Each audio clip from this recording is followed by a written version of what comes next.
Junior25665, and today I'll be showing you how to make masks out of socks. Step 1.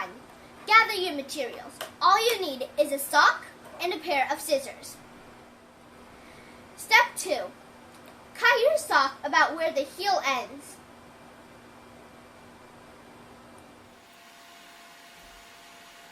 Step 3.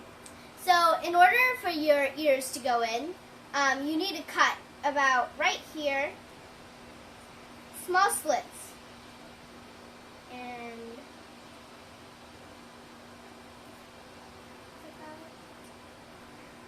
there. Step 4.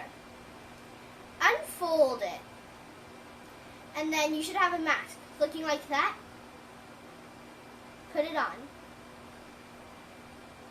Step 5.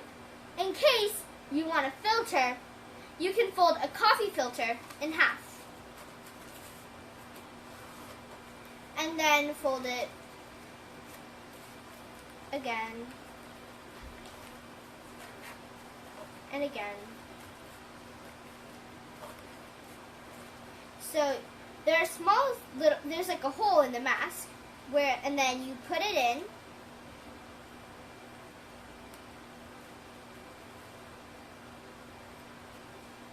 And your mask is officially finished.